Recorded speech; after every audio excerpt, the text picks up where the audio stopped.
बिस्मिल्लाहिर्रहमानिर्रहीम। अस्सलाम वालेकुम। माँ के अनमोल खाने में खुश आमदीद। दुनिया की खूबसूरत तरीन छत बाप है।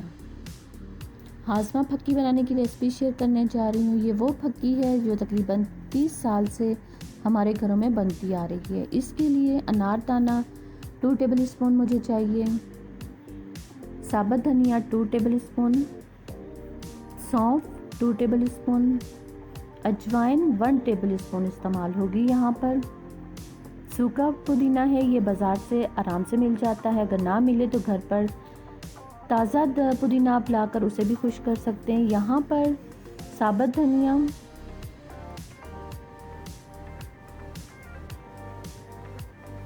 और इसके साथ अनारदाने को मैं थोड़ा सा गर्म कर लूँगी, ताकि अनारदाना है जो आपको मालूम है कि इतनी आसानी से मशीन के अंदर ग्राइंड नहीं होता।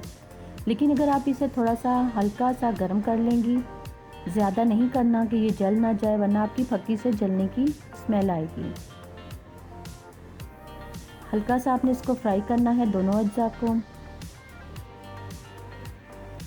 मेरे चैनल पर जो नए हैं सब्सक्राइब करना मत भूलें, लाइक ज़रूर करें, कमेंट्स ज़रूर किया करें। मुझे रेसिपी अच्छी लगे तो शेयर भी ज़रूर किया करें। आप बेल आइकन के बटन को क्लिक करना मत भूला करें। इन तमाम अज्जा को मैं अच्छी तरह से ग्राइंड कर लूँगी। फाइन पाउडर रेडी करना है आपने इसका। हर खाने के बाद इस्तेमाल कीजिए, आपका मैदा साफ रहेगा, पेट के दर्द का आराम रहता है इससे। ये वो घरेलू आजमूदा फक्की है जो मैं अपने घर पे हमेशा से बना कर रखती हूँ। हमारे घर में तकरीबन 30 साल से ये बनती आ रही है। मेरी नानी ने हमें ये रेसिपी बताई थी, मेरी नानी ने अपनी बेटी को बताई और मेरी मामा ने ये रेसिपी मुझे बताई। बहुत ही आजमूदा फक्की है, कोई और फक्की मत बनाइए, ये फक्की बनाएं और यकीन जानिए आप मुझे दुआ देंगी। इसको मैंने छाननी की मदद से छान लिया है ताकि मज़ीद पाउडर की फॉर्म में ये मेरे सामने आए।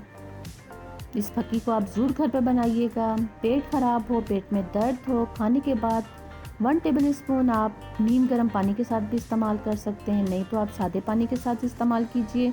मुझे अपनी दुआ में याद रखिए।